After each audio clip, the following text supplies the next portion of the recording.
got some data that you can put in here. To put some data in. It's kind of weak in terms of data, or include it in your script. Okay, yes, I put more data. I guess I thought I'd put data in here. Okay. I put more data and everything else, but yeah, I'll put some more data in there and or talk about it. This is still not correct. This needs to follow the template that was part of Project 2. Okay. So you can go to Project 2. The project brief for that gives you what to say here. Okay. Good. Okay. 5 forces. Okay, so this needs to have your industry and 5 forces. So if it's fashion, if it is whatever your title of your industry is going to be, that's what your 5 forces should be.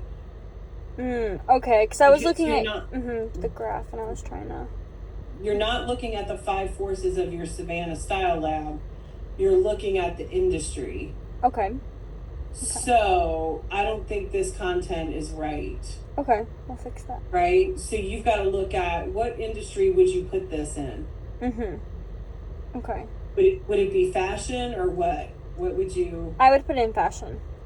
So when you look at your fashion industry, that's where you need to get this data around the fashion industry. Because this tool is evaluating the overall profitability in your industry, because you want to know, can I make money in this industry? And the way you're going to know about making money is what's happening with your suppliers, substitutes, new entrants, and the buying power and the competitive rivalry. Okay. And I put data, so like my data for this was on the next slide, so I guess I'll adjust it based off of this slide. Like the data in the next one kind of gave a little bit more for that. But I guess, would you like the data also to be on the same thing that we just looked at, like on the same page? I made it on a separate so I could put more data, then I could also talk about it. What do you think? Okay. Breathe. So this tool, the competitor analysis, is different than the 5 forces. So you're not exactly doing what you need to do here. So this is looking at the fashion industry. So when you look at shoppers and buyers in the fashion industry, we need to understand about them. So you need to go back to those presentations that we reviewed in class, look at that tool, and then find the data points that it gives you and include it here. Okay, so that tells you what you're looking for, the data points. That also tells you, if you went to, did you look at the presentation that we did in class 17 this week? It's under week 9 in the modules. I looked at a bunch, and I also did that direct. Does that have to do with this one? The direct No, that's your competitor analysis. Okay, yep. But I did. So this, you got to rework this. Look at class lecture 17 and look in module 9 for the 5 forces. Okay, and then your competitive rivalry, or not your competitive rivalry, your competitive analysis is when you're looking at direct competitors and indirect competitors. And that's the worksheet that you should have done. Yes. When you do that, then you're going to come back and you're going to tell us about the competitive analysis.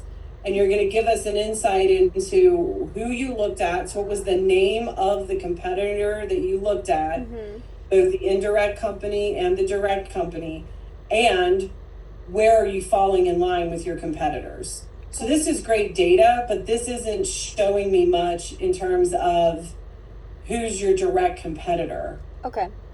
Or who's your indirect competitor. So I would say go back and work on these a little bit so it gives you a little bit more insight. And then when we get to these are your recommendations, right? So this is the meat of your presentation. And so if you think about giving a recommendation, here's what we're going to do, then you got to talk about the why behind it. Okay. So from a product perspective, this is really a service perspective. What is your recommendation for how your product should be made, packaged, styles, sizes, whatever it makes sense, right? Yep. And then the why you're going to do it that way.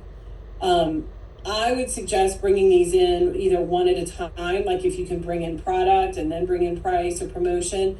Just make sure in your script it's the what we're going to do and the why we're going to do it. And that can be a callback to your research, to your 5 forces, to your competitor analysis. You're kind of going back to reiterate and share the data with us. Okay. So this, you would kind of do the same thing. And then I changed up my you got this call to action.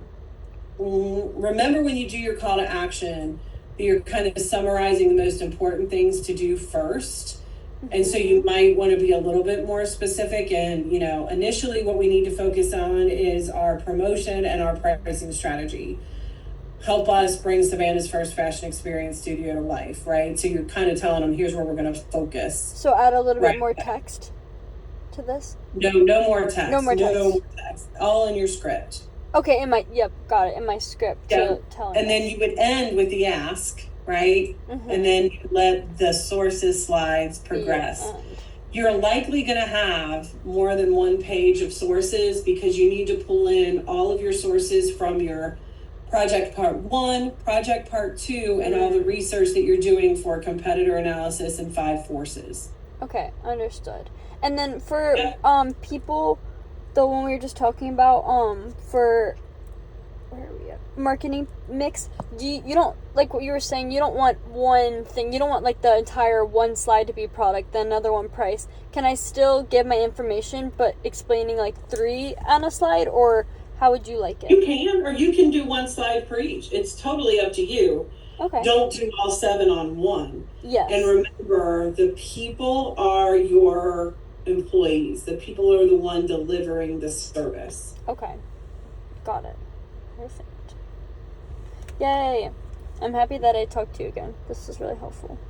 Yeah, you're well on your way, right? So getting it to 4 minutes is probably everybody's biggest challenge, right?